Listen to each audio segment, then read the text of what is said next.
आज महात्मा बसवेश्वर जी की जयंती है और ये जयंती बड़े पैमाने पे लिंगायत धर्मी लोग मनाते हैं। महात्मा बसवेश्वर का जो काम है 12वीं सदी में बहुत बड़ा एक काम किया है। जो समतावादी एक आंदोलन चलाया महात्मा बसवेश्वर जी ने, और ये महात्मा बसवेश्वर जी का जो आंदोलन है आज तक कन्नड़ भाषा में वो लिमिटेड था। और मगर कुछ लोग जो है हमारे अभी आज जो जुड़े हैं विजयनगर कर्नाटक से, डॉक्टर जे एस पाटिल सर और लिंगायत धर्मगुरु और राष्ट्रीय लिंगायत मोर्चा के राष्ट्रीय अध्यक्ष पूर्णेश्वर अप्पा, इन्होंने उस काम को, उस साहित्य को कन्नड़ के साथ साथ मराठी तेलुगु में लेकर गए। और आज हम एक नेशनल लेवल पर उनसे हम एक चर्चा करेंगे, लिंगायत धर्म के संदर्भ में जानकारी लेंगे, ताकि सारे देश में लिंगायत धर्म के बारे में और महात्मा बसवेश्वर जी के जो कार्य के बारे में हम समझेंगे। महात्मा बसवेश्वर जी का जो काम है, जो दुनिया में सोक्रेटिस ने जैसा काम किया, प्लेटो ने जैसा काम किया, बुद्ध ने काम किया, महावीर ने काम किया, वैसा ही काम अनुभव मंडप यानी लोकतंत्र खड़ा करने का काम उन्होंने अपने काम में किया। और सभी लोगों को, इस देश के जो मूल्यवासी बहुजन समाज के लोग हैं, उन लोगों को जोड़ने का काम महात्मा बसवेश्वर जी का है। इतने महान व्यक्ति, महापुरुष सारे दुनिया को पता चले, सारे देश को पता चले, तो इसलिए हम एक छोटा इंटरव्यू हम दोनों ले रहे हैं। आज हमसे जुड़े हुए हैं विजयनगर कर्नाटक से डॉक्टर जे एस पाटिल और कलबुर्गी से राष्ट्रीय लिंगायत मोर्चा के राष्ट्रीय अध्यक्ष माननीय पूर्णेश्वर अप्पा जी। उनसे हम बात करेंगे। सभी साथियों का जय मूल्यवासी, शरणु शरणार्थी। शरणु शरणार्थी। शरणु शरणार्थी। सबसे पहले मैं हमारे लिंगायत मोर्चा के राष्ट्रीय अध्यक्ष हैं, लिंगायत धर्म के हमारे धर्मगुरु हैं, उनसे मैं एक सवाल करना चाहता हूं कि महात्मा बसवन्ना यानी बसवेश्वरी कहा जाता है उनको, महात्मा बसवन्ना को इस देश में प्रचलित धर्म होने के बावजूद, यानी ब्राह्मण धर्म होने के बावजूद अलग धर्म स्थापन करने की क्या जरूरत पड़ी? बसव जयंती के अवसर पर सभी देश के मूल निवासी बहुजन बांधवों को मेरा शरणु शरणार्थी और समता नायक महात्मा बसवन्ना का जयंती के अवसर पर आप सभी को मैं हार्दिक शुभकामनाएं देता हूं। आज जो यहाँ जो कार्यक्रम चल रहा है, इस कार्यक्रम के जो एंकर है रविंद्र राणे जी, और इस कार्यक्रम में हमारे साथ जुड़े हुए हैं लिंगायत धर्म के अभ्यासक चिंतक प्रोफेसर डॉक्टर जे एस पाटिल, कर्नाटक के विजयपुर से है, और इस कार्यक्रम का जो होस्टिंग कर रहे मौर्य जी, आप सभी को भी मेरा शरणो शरणार्थी। रविंद्र राणे जी ने जो सवाल पूछा है, समता नायक महामानव महात्मा बसवन्ना 1200 शताब्दी में जन्म लेकर जो आंदोलन किया है, समता समाज निर्माण करने का जो क्रांति उन्होंने इस देश में किया है, उसके साथ ही साथ उन्होंने एक समतावादी धर्म का निर्माण किया है। और जो सवाल है, इस देश में बहुत सारे धर्म है, विशेषतः जो आपने कहा ब्राह्मण धर्म है, उसे सनातन धर्म, वैदिक धर्म भी कहते हैं। वो धर्म होने के बावजूद भी एक अलग धर्म स्थापित करने का महात्मा बसवन्ना को क्या जरूरत थी? ये बहुत गंभीर सवाल है, क्योंकि हमारा देश में जितना धर्म है वो दुनिया में कहीं भी नहीं है, आप सभी को पता है। लेकिन ये क्यों हुआ? हजारों सालों से ब्राह्मणी, सनातनी, वैदिक धर्म को मानने वाले जो लोग हैं, वो लोग यहाँ चातुर्वर्ण का निर्माण करके, बाद में हजारों जातियों का निर्माण करके, देश के सभी जो मूल निवासी है, इस देश के भूमि पुत्र लोग हैं, इन लोगों में उन्होंने अंधविश्वास फैलाया, भ्रम फैलाया, भगवान के नाम पर, धर्म के नाम पर, पुण्य पाप के नाम पर, स्वर्ग नरक के भय दिखाकर गुलाम बनाया। हजारों सालों से इस देश का जो भूमि पुत्र, जो मूल निवासी लोग हैं, समस्त बहुजनों को उन्होंने गुलाम बनाकर शोषण कर रहे थे पूरा देश में। उसी तरह 1200 सदी से पहले कर्नाटक, महाराष्ट्र और आंध्रा के इस एरिया में, जो भारत के दक्षिण भारत हम कहते हैं, दक्षिण भारत में भी वैदिकों का बहुत भयंकर अट्टहास चल रहा था। मूल निवासियों के ऊपर बहुत बड़ा शोषण कर रहे थे वो लोग, स्त्री को गुलाम बनाए थे और धर्म के नाम पर सभी प्रकार का गुलामगिरी हम लोगों के ऊपर थोपे थे।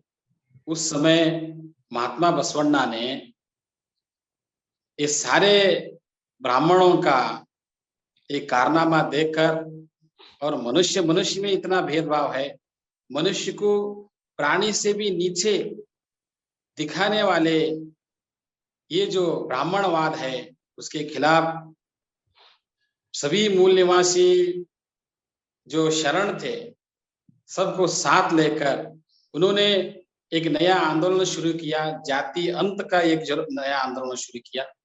सामाजिक गुलामगिरी से मुक्ति, धार्मिक गुलामगिरी से मुक्ति, आर्थिक गुलामगिरी से मुक्ति, और सबसे बड़ा जो गुलामगिरी है, मानसिक गुलामगिरी से मुक्त करने के लिए महात्मा बसवण्णा ने अनुभव मंडप स्थापित करके,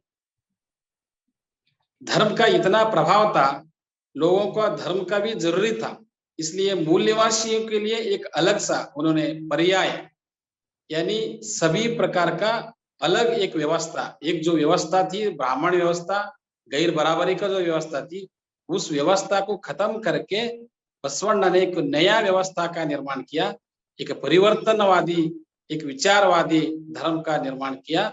इन ब्राह्मणों का शोषण की वजह से एक नया धर्म का स्थापन करना पड़ा। मैं हमारे विजयपुर से डॉक्टर JS पाटिल जुड़े हैं, उनसे मैं सवाल करना चाहता हूं।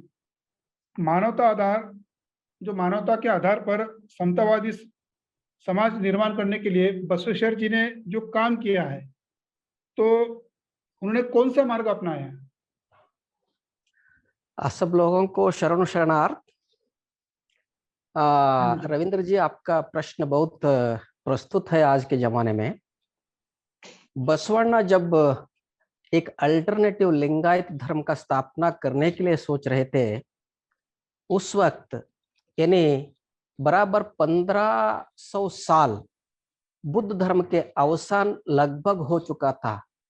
तब ये वैदिकों का या ब्राह्मणवादियों का, पुरोहित शाहीवाओं का बहुत अत्याचार और अन्याय बहुत पीक पर चल रहा था इंडिया में।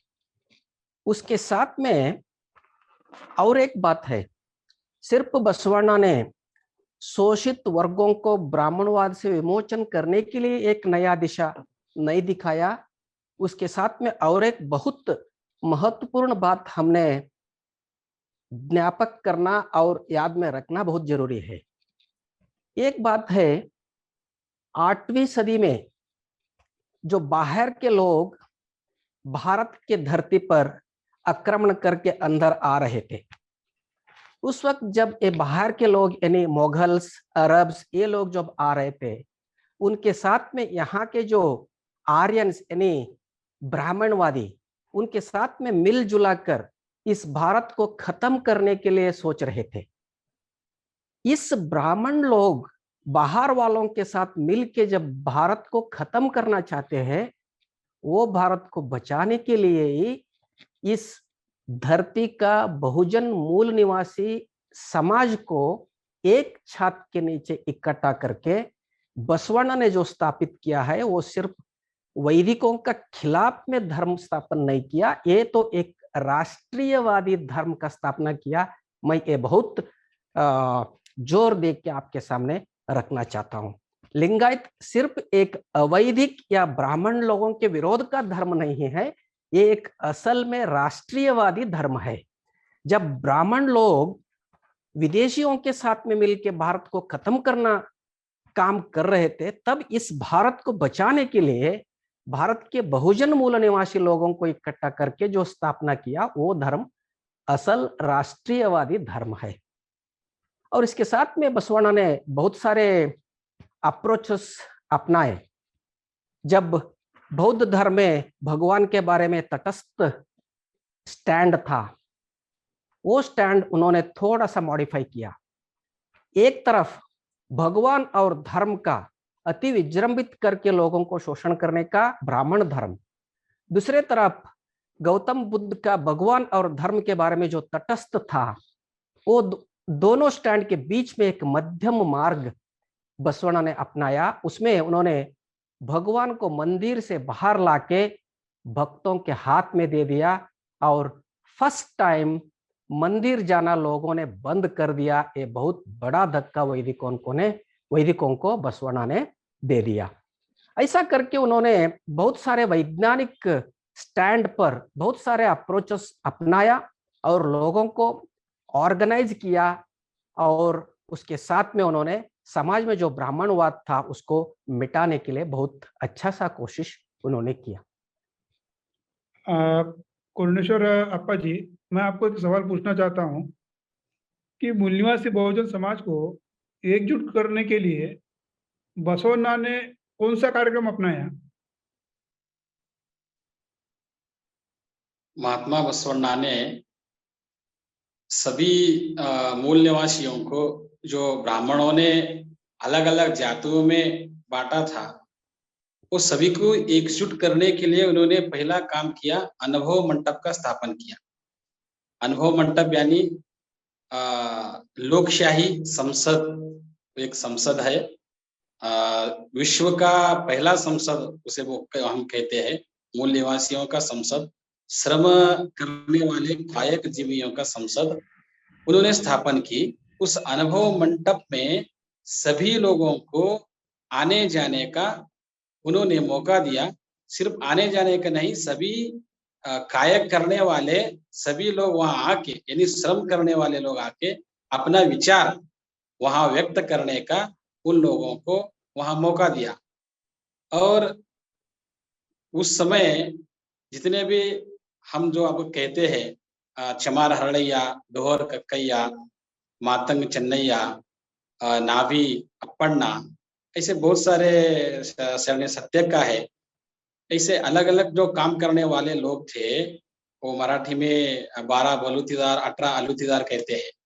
उन सारे लोगों को उन्होंने अनुभव मंडप का एक नया प्लेटफॉर्म तैयार करके वहां सबको बुलाकर अपने अपने विचार व्यक्त करने के लिए वहां उन लोगों को अवसर दिया। और सभी लोगों ने उन लोगों को शरण, बसवण्णा ने उन लोगों को शरण ऐसा नाम दिया। जो पार्लियामेंट का जो मेंबर रहते थे, उसी तरह 770 अब तक हमें जो जानकारी मिली है, 770 शरण उस अनुभव मंडप के मेंबर थे। और अनुभव मंडप के माध्यम से समता, स्वतंत्रता, बंधुता और जो भाईचारा है, जो सामाजिक न्याय स्थापन करने का जो मुख्य उद्देश्य है, वो अनुभव मंडप से उन्होंने शुरू किया। और इसी तरह उन सारे लोगों को इकट्ठा किया। इतना ही नहीं, उस समय एक सिंपल सा उन्होंने संस्कार दिया, जो भी गले में इष्टलिंग का धारण करेगा वो लिंगायत बन जाएगा और अनुभव मंडप में आने के लिए उन लोगों को मौका मिलेगा, यानी धर्म में आने के लिए। इस तरह उन्होंने सभी को इकट्ठा किया और अब हम जो कहते हैं इंटरकास्ट मैरिज, उसी समय उन्होंने वो भी शुरू किया, इंटरकास्ट मैरिज करके, और सभी शरणों को, हम जो अभी हमारे जो बसव तत्ववादी लोग हैं उसको इंटरकास्ट नहीं बोलते हैं, दोनों लिंग दीक्षा करके लिंगायत बन के एक धर्म के लोगों का मैरिज हुआ ऐसा कहते हैं। लेकिन फिलहाल जाति का व्यवस्था में हम देखें तो उसे इंटरकास्ट ही, अंतर जाति हुआ हम कहते हैं।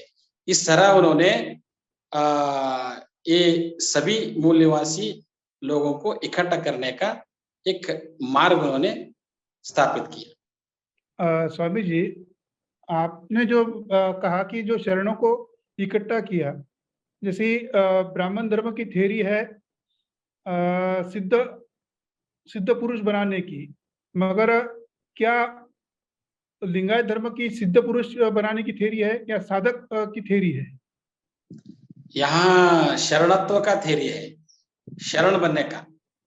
शरण यानी साधक, उसे भी साधक ही कहते हैं। यानी अपने कायक करते हुए, अपने जीवन में जो अनुभव आया कायक करते हुए, इष्टलिंग का जो योग है वो योग करते हुए, और समाज में जो चल रहा है उसके ऊपर उन्होंने एक अलग दृष्टिकोण से जो अध्ययन किया, उस विषय को उन्होंने वचन रूप में सभी शरणों ने उल्लेख किया है। उसको हम लोग वचन साहित्य कहते हैं। अभी जो सारे शरणों ने जो लिखे हैं वचन, उस वचन को ही हम लोग हमारा धर्म ग्रंथ मानते हैं। यानी वो शरण लोग थे, वो लोग अपने अनुभव प्रमाण वचन लिखा है, वेद प्रमाण शास्त्र प्रमाण वचन नहीं उनका, वो अनुभव प्रमाण है। इसलिए अपने अनुभव को उन्होंने सत्य मानकर शरण मार्ग पर चलाया। यहाँ कोई सिद्धि पुरुष जो पवाड़ पुरुष जो चमत्कारी पुरुष जो कहते हैं, उस तरह का कोई वहां उन्होंने बसवण्णा ने इस विषय को उन्होंने वहां आस्पद नहीं दिया। मेरा अगला सवाल है डॉक्टर जे एस पाटिल सर से। पाटिल सर, महात्मा बसवण्णा ने जो क्रांति किया, इसका जो फैलाव हुआ वो किस तरह फैलाव हुआ? सर, ये जो बसवण्णा ने नया विचारधारा का जो प्रतिपादन कल्याण में किया, जैसा अप्पा जी ने बोले वैसा अनुभव मंडप एक स्थापन किए। अनुभव मंडप में लगभग 770 अमर गणंग यानी मेंबर्स थे। वो सब लोग, उसमें से अभी फिलहाल हमको मिला है 280 वचनकारों का वचन, टोटल नंबर ऑफ वचन हमको मिला है 22,000। फिलहाल कल्याण के जो क्रांति हुआ, उस क्रांति में ब्राह्मणवादियों ने बहुत सारे वचनों को जला दिया और शरणों का हत्या भी कर दिया। उस वक्त कितना सारे वचन नष्ट हुआ पता नहीं है। अभी फिलहाल जो मिला है वो 22,000 वचन हमको प्राप्त है। उन्होंने, बसवण्णा ने बहुत सारे अप्रोचेस ये जो धर्म फैलाने के लिए किया, बहुत सिस्टमेटिक ऑर्गेनाइज्ड वे से उन्होंने किया। जब सब लोग डिफरेंट कायक यानी श्रम कायक करने वालों को जो अनुभव मंडप में प्रवेश उन्होंने दिया, वहां पे नए विचारधारा के बारे में चर्चा होता था। चर्चा होने के बाद अगर जो कुछ भी डिफरेंस ऑफ ओपिनियन है वो सब मिटाने के बाद एक ओपिनियन पर जब शरण लोग आते थे, तब वो सब वचन के रूप में रिकॉर्ड हो जाता था। जब वचन लिखा हुआ हो जाते, उसको अप्रूवल, फाइनल अप्रूवल अनुभव मंडप के अध्यक्ष अप्रूवल देते थे। अप्रूवल होने के बाद उसको फाइनल स्क्रिप्ट में यानी लीफ के ऊपर जो लिखा कर उसको डिफरेंट पार्ट्स में स्प्रेड करने का एक अत्युत्तम व्यवस्था बसवण्णा ने बनाया। उस व्यवस्था को धर्म प्रचारक और जंगम एक नाम दिया बसवण्णा ने। जंगम इसका मतलब है कि धर्म प्रचारक, और शब्द से उसका अर्थ और अलग अलग होते हैं। यानी जड़त्व जो है, वो जड़त्व के अपोजिट वर्ड जो है चलनशील। चलनशील का मतलब जंगम। वो जंगम असल में एक धर्म प्रचारक व्यवस्था, उसमें बहुत सारे अप्रोचेस बसवण्णा ने अपनाया। उसमें एक है, आप जानते हैं लोक कला और लोक कलाकार जो रहते यानी जानपद कला। ये जानपद कला या लोक कला के माध्यम से बहुत सारे शरणों ने, मैंने एक दो एग्जाम्पल आपको देता हूं, बहुरूपी चौड़ैया और दूसरे दूसरे जो वाद्य बजाते हैं, वैसा नाम पर भी बहुत सारे शरण थे। ये बहुरूपी चौड़ैया यानी इन्होंने बहुरूप लगाकर खेड़े गांव पर जाके नाटक और नृत्य करने वाले एक शरण, उनके माध्यम के थ्रू जो नया विचारधारा अनुभव मंडप में अप्रोल हुआ, वो सब लोगों तक पहुंचाने का एक माध्यम लोक कला। दूसरा माध्यम जंगमों ने रात में घर घर जाना है एक छतरी और एक लैटिन लेके, और जो नया विचार जो वचन के रूप में तैयार हुआ वो सब लोगों को बताना।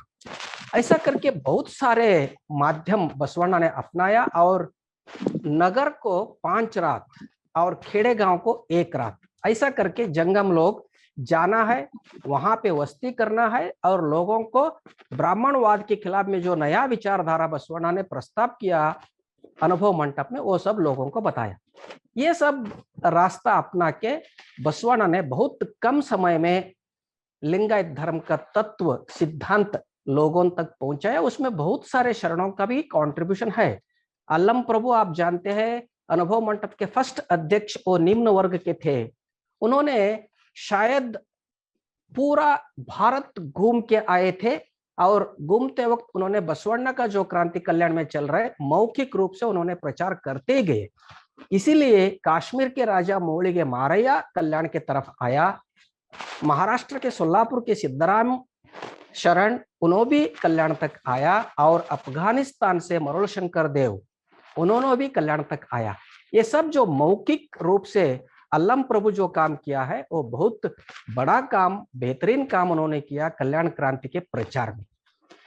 ऐसा करके ना बसवण्णा बहुत सारे माध्यम अपना के लिंगायत धर्म का तत्व सिद्धांत, शरणों का तत्व सिद्धांत थ्रू आउट दक्षिण भारत में स्प्रेड किया। स्वामी जी, मैं आपको एक सवाल पूछना चाहता हूँ कि भारत का इतिहास का जब हम देखते हैं कि भारत में ब्राह्मण धर्म के विरोध में जो जैनिज्म निर्माण हुआ, बुद्धिज्म निर्माण हुआ, लिंगायत धर्म की स्थापना हुई, मगर ऐसे देखा गया है कि लिंगायत धर्म में भी बड़े पैमाने पे ब्राह्मणों की जो संस्कृति है, सभ्यता है, उसकी घुसपैठ हुई है, प्रतिक्रांति भी बड़े पैमाने पे हुई है। वो किस प्रकार की प्रतिक्रांति हुई है? महात्मा बसवण्णा का जो लिंगायत आंदोलन शुरू हुआ था, अनुभव मंडप का स्थापन हुआ, सैकड़ों शरणों ने और लाखों जंगमों ने उस आंदोलन में भाग ली और पूरा कल्याण का राज्य निर्माण हुआ।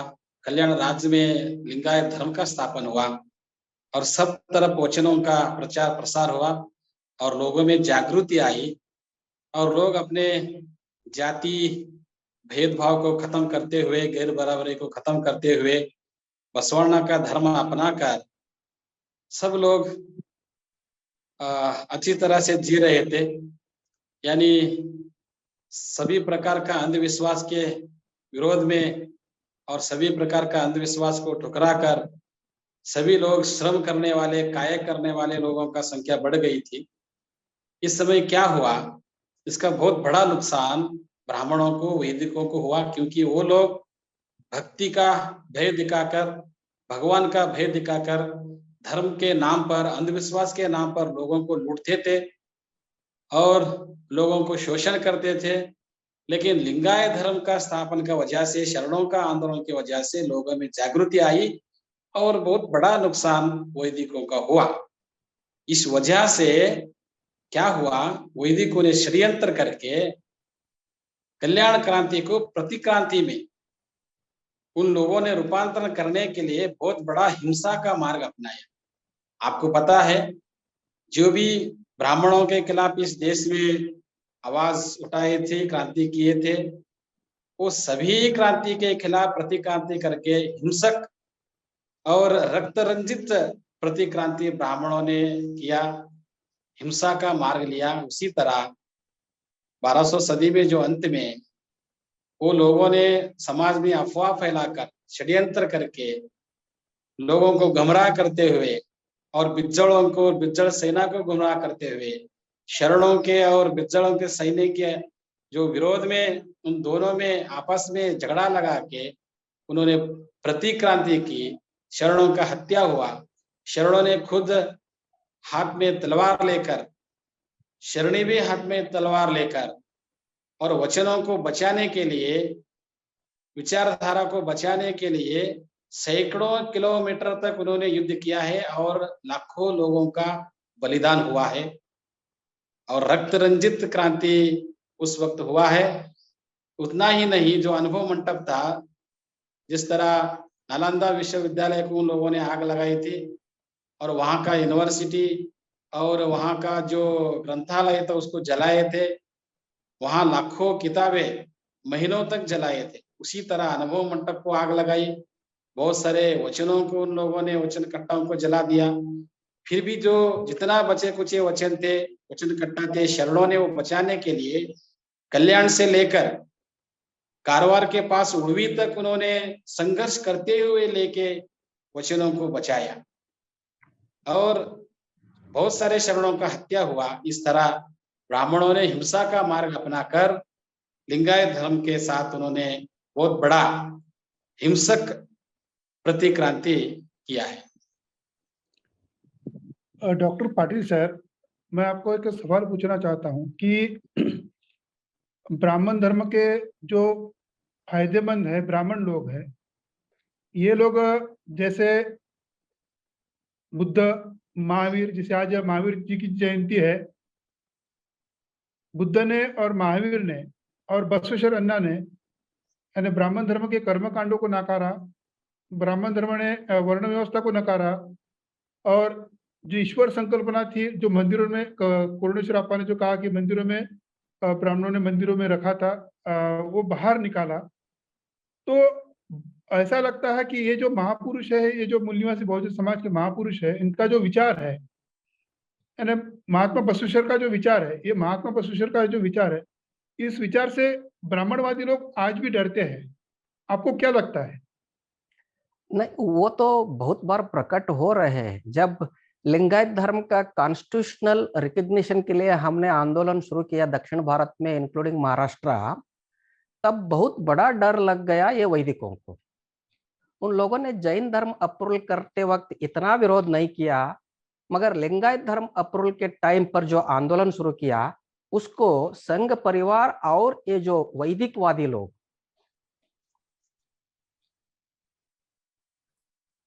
संघ परिवार के लोग और ये जो वैदिकवादी लोग लिंगायत धर्म मूवमेंट को बहुत बड़ा धक्का देने के लिए बहुत अफवाह फैलना, उसको अपोज करना शुरू किया। इसका मतलब इतना ही है, जैन धर्म उनका तत्व मैं उतना नहीं जानता हूं, मगर उससे ज्यादा फर्क वैदिकों को उतना नहीं पड़ा है। मगर जो बसवण्णा के तत्व है, शरणों का तत्व है, अगर एक बार धर्म लेने से उनको कोई लेना देना नहीं, ऐतराज नहीं है। अगर तत्व एक बार लिंगायत लोगों ने अपनाया, तब वैदिकों का भारत में कोई भी जगह नहीं रहते हैं। ये डर के वजह से उन्होंने बसव तत्व प्रचार करने का और लिंगायत धर्म रिकग्निशन मांगने का जो हमारे आंदोलन था उसको विरोध करना शुरू किया। इसका मतलब हमारे जो तत्व है हमारे लोग नहीं जानते, मगर वैदिक लोगों ने अच्छा तरह से जानते। बसवण्णा और दूसरे शरण लोग जो तत्व खड़ा किया, वो तत्व कंप्लीटली वैदिकों के विरोध तत्व है और वैदिक विरोधी तत्व है। उससे उन लोगों को नुकसान जरूर है, इसलिए उन्होंने डर रहे हैं। और प्रचारकों का हत्या भी किया उन लोगों ने। हाँ, कलबुर्गी जी की हत्या किया। गौरी लंकेश जो है वो भी लिख रही थी इस संदर्भ में। उतने नहीं, बहुत ये जो आंदोलन में जो फ्रंट लाइन में थे उनको हर एक दिन थ्रेटनिंग करना है, अपप्रचार करना है, ये सब तो चालू अभी तक है, अभी रुके नहीं वो लोग। उतना डर है उनको बसव तत्व के बारे में, क्योंकि अभी तक जो है ये बसवा मूवमेंट को उन्होंने भक्ति मूवमेंट ब्रांड करके रखे थे अंदर।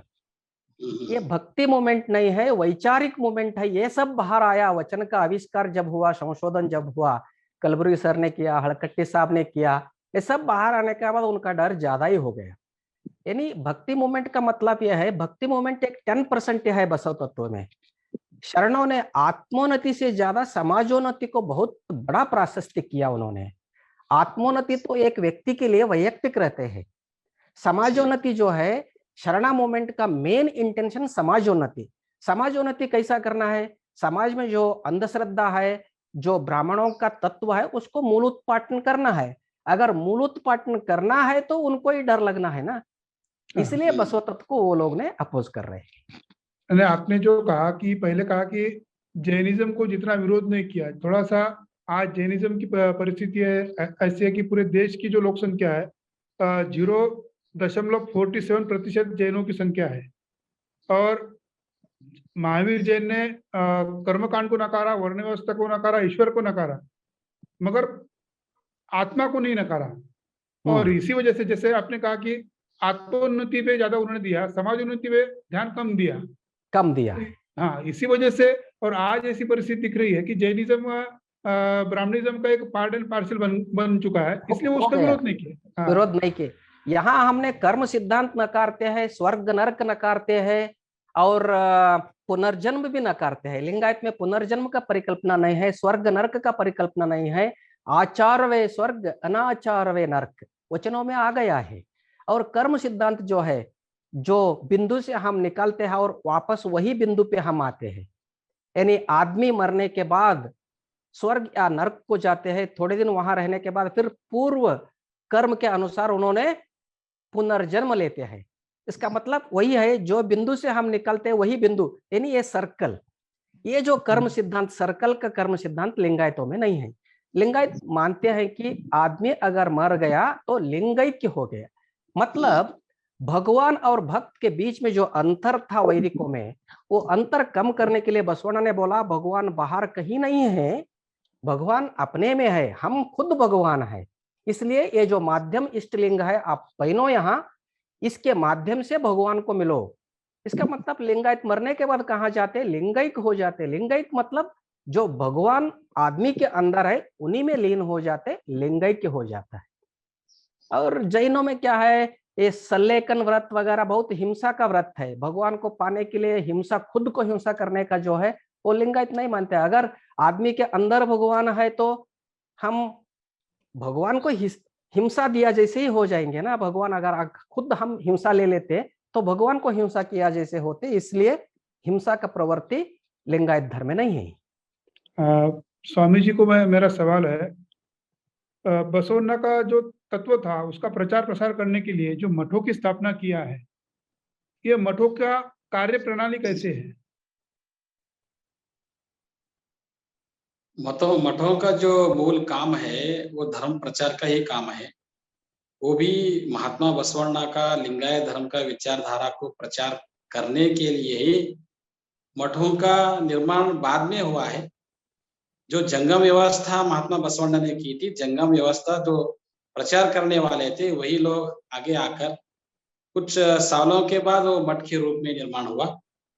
और उस वक्त जो निर्माण हुआ मठों का जो मूल उद्देश्य था वो बहुत सही उद्देश्य था कि लोगों में जागृति लाना, गैर बराबरी को खत्म करना, जातिवाद को नाश करना और जो समतावादी विचारधारा का जो वचन तत्व है, वचन साहित्य है, उसका प्रचार प्रसार करना और समाज में शांति रखना और विशेषतः खासकर किसानों पर और मजदूरों पर काम करना, उनके लिए काम करना, यह लिंगायत मठों का जो मूल कार्य है उनका। फिलहाल कर्नाटक में बहुत सारे जो मठ है, एजुकेशन में यानी शिक्षण का क्षेत्र में बहुत बड़ा शिक्षा का क्षेत्र में काम किया है और धर्म का प्रचार प्रसार में बहुत बड़ा काम किया है।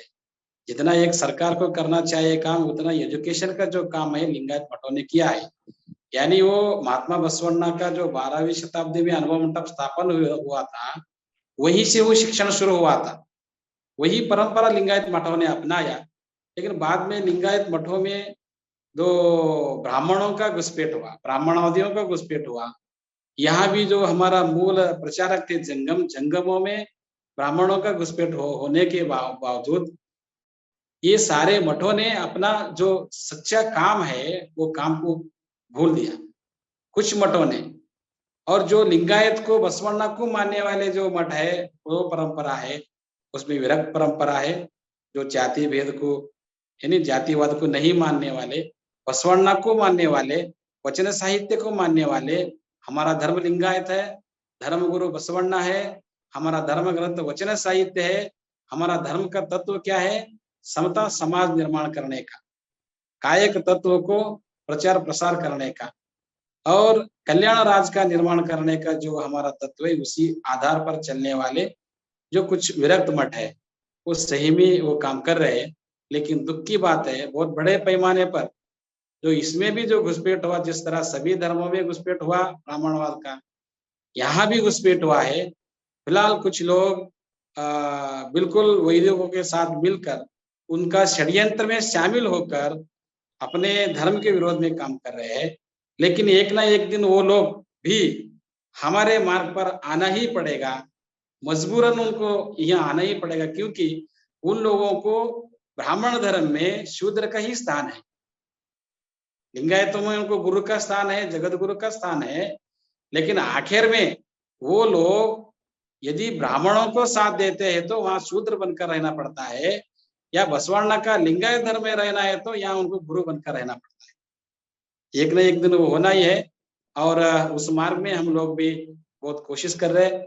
पाटिल सर जो है, JS पाटिल सर भी इसी एक मार्ग पर बहुत बड़े पैमाने पर उन्होंने भी काम चालू किया है और कुछ सालों में हो सकता है, ऐसा मुझे लगता है। मैं पाटिल सर से सवाल करना चाहता हूँ। बसवण्णा ने जो समतावादी विचारधारा का प्रचार प्रसार किया है, मगर आज के जो लिंगायत धर्म के जो अनुयायी हैं, जो शरण है, तो उसको प्रचार प्रसार करने के लिए आप लोग अभी क्या कर रहे हैं? सर प्रचार तो ऐसा है, मठ, जैसा अप्पा जी ने बोले, मठ जो है मठीय व्यवस्थी, ये मठीय व्यवस्था धर्म प्रचार के लिए पैदा हुआ बाद में, बसवण्णा के बाद में थोड़े दिन उन्होंने किया भी है। और जब ब्रिटिशों के जमाने पूरा एजुकेशन ब्राह्मणों के हाथ में था, तब लिंगायत मठों ने एजुकेशन इंस्टीट्यूशन स्टार्ट किया। उसके थ्रू ब्राह्मणेतर शूद्र वर्ग, बहुजन मूल निवासी लोगों को एजुकेशन देने का काम बहुत बेहतरीन तरीके से कर्नाटक में किया है। मगर अभी फिलहाल जैसे अप्पा जी ने बोला, वैसा जो ब्राह्मणवाद घुसपैठ के ये लोग भी जंगम यानी चलनशील निकल के ये लोग क्या हुआ और स्टैटिक हो गए, स्थावर हो गए, एक जगह बैठ गया, प्रॉपर्टी कर रहे और ब्राह्मण लोगों के मिलजुल के हमारे धर्म के खिलाफ में ही काम कर रहे। मगर वो लोगों के हाथ में अभी थोड़ा फार कंट्रोल रह गया, क्योंकि सोशल मीडिया के वजह से लोगों को वचन साहित्य का एक विराट रूप उपलब्ध है। हम सब बहुत सारे ग्रुप्स, बहुत सारे संगठन थ्रू आउट कर्नाटका और बॉर्डर महाराष्ट्र और तेलंगाना में बनाया है। उसके थ्रू हमने निरंतर ये जो वचन साहित्य और शरण तत्व के प्रचार बहुत बेहतरीन तरह से कर रहे हैं। मठ फिलहाल चुप बैठे होंगे, लोग चुप नहीं बैठे हैं। एक ग्रुप, एक ऑर्गेनाइजेशन, एक संगठन के थ्रू बहुत सारे सभा हो रहे हैं, कैडर कैंप्स हो रहे हैं, विचार विनिमय हो रहे हैं, विचार संकीर्ण हो रहे हैं, और सोशल मीडिया के थ्रू यूट्यूब है, फेसबुक है, व्हाट्सएप ग्रुप्स है, इसके थ्रू लिंगायत तत्व बहुत लोगों को आजकल पहुंच रहे और स्लोली लोगों ने ये वैदिक जो षड्यंत्र है उससे बाहर थोड़ा थोड़ा करके आ रहे, और फिलहाल हम और बहुत इस दिशा में काम करना है, कर रहे हैं। पाटिल सर, आपको एक सवाल करना चाहता हूँ, एक आखिरी सवाल है। बोलिए। जो सभी धर्मों की जैसे जनगणना होती है, अब 2021 में जनगणना होने वाली थी, मगर कोविड महामारी की वजह से जनगणना अभी तक टाली गई है। अभी तक उसका कोई साइट पर भी, जनगणना के जो साइट पर है उस पर कुछ नहीं आया है कि जनगणना होगी कि नहीं होगी। मगर लिंगायतों की अलग जनगणना होनी चाहिए, जैसे बौद्धों की होती है, सिखों की होती है, जैनों की होती है, तो उसी प्रकार लिंगायतों की जनगणना होनी चाहिए। इसके लिए आपने कुछ कार्यक्रम किया, आंदोलन किया? आपको लगता है कि जनगणना होनी चाहिए उनकी? नहीं, जनगणना तो अभी जनगणना जनरली होते हैं, उसमें धर्म का कॉलम है। 2014 में जैन को प्रत्येक धर्म का स्टेटस मिल गया, अभी तक उनको कॉलम नहीं मिला। शायद 2021 के जनगणना में उनको सेपरेट कॉलम मिल जाएगा।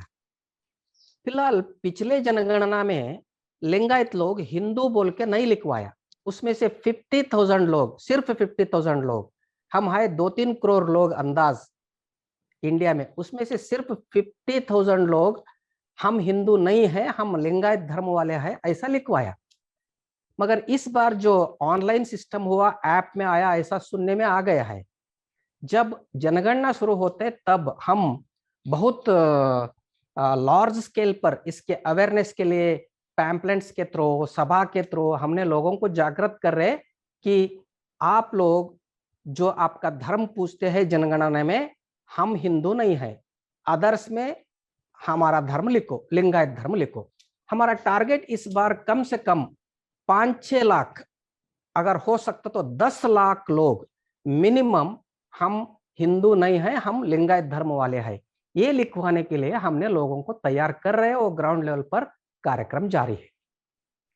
हमने जो जैसा लिंगायत धर्म के जनगणना के संदर्भ में ये भी अध्ययन किया है कि जैसे भारत सरकार ने के पहले इसके पहले लिंगायत लोगों ने कहा कि हमारा लिंगायत धर्म का अलग कॉलम होना चाहिए, मगर इसे ऐसा कहा गया है कि ये शैव लिंगायत है और ये हिंदू, हाँ, वीर शैव का एक पार्ट एंड पार्सल है और हिंदू धर्म का एक पार्ट एंड पार्सल है, इसलिए उनकी अलग जनगणना नहीं हो सकती है। तो आपकी क्या राय कि वीर शैव और लिंगायत एक ही है? नहीं, वीर शैव तो लिंगायत हो ही नहीं सकते ना। जैसा आपने बोला और सरकार ने बोला है, वीर शैव is a part of Hinduism. वो घुसपैठ का एक सबकास्ट इधर आया है, सबकास्ट है एक लिंगायत धर्म में, एक वीर शैव बोल के सबकास्ट है, उसका परसेंटेज 0.000 में आ जाते हैं, मगर उससे कोई लेना देना नहीं है, वो मानने वाले भी बहुत कम लोग हैं। इसलिए वीरशैव अलग है, लिंगायती अलग है। शैव मतलब ही हिंदुइज्म में आ जाते, लिंगायतिज्म उसमें आता ही नहीं। लिंगायत अलग धर्म है, हमारा जनगणना में हम लिंगायती लिखवाने वाले हैं, वीरशैव भी नहीं लिखवाते और हिंदू भी नहीं लिखवाते। शैव पंथ का आदि शंकराचार्य ने स्थापन किया था, तो उसके हाँ। बाद शैव, वीर शैव उसमें तैयार हुआ। कर्नाटक में जैसे वो उत्तर भारत में भी शैवपंथी गए, तो उसकी वजह से सारा घुसपैठ हुआ है। और आने वाले समय में हमें बड़े पैमाने पे लिंगायत धर्म के संदर्भ में जो जानकारी है, जो सारे भारत में मिलना चाहिए, इसके लिए हमें निरंतर कार्यक्रम करते रहेंगे, जागरूकता का कार्यक्रम करेंगे, MNTV की तरफ से भी हम कार्यक्रम करेंगे। और आज हमारे MNTV के साथ लिंगायत धर्म के धर्मगुरु और राष्ट्रीय लिंगायत मोर्चा के राष्ट्रीय अध्यक्ष माननीय कोंडेश्वर अप्पा जी साथ में आए, और विजयपुर से professor doctor JS Patil sir, उन्होंने हमें मार्गदर्शन किया और हमें लिंगायत धर्म की जो जानकारी दिया, उसके लिए हम उनके आभारी है। और सभी साथियों को जय मूल निवासी, शरणु शरणार्थी, धन्यवाद। MNTV का मैं भी धन्यवाद कहता हूँ। MNTV ने महात्मा बसवण्णा का जयंती के अवसर पर आप लोगों ने एक प्रचार करने के लिए हमें भी एक मौका दिया।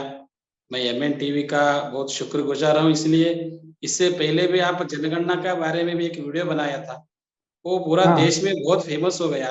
कर्नाटक में बहुत सारे लोगों ने उसको देखा और बहुत सारे लोगों ने उसका प्रचार प्रसार किया है। इसी तरह आप लोग हमें भी साथ सहयोग करें और हम लिंगायत लोग भी आपके साथ सहयोग करते हैं। जय मूल निवासी, जय बसवण्णा, जय भारत।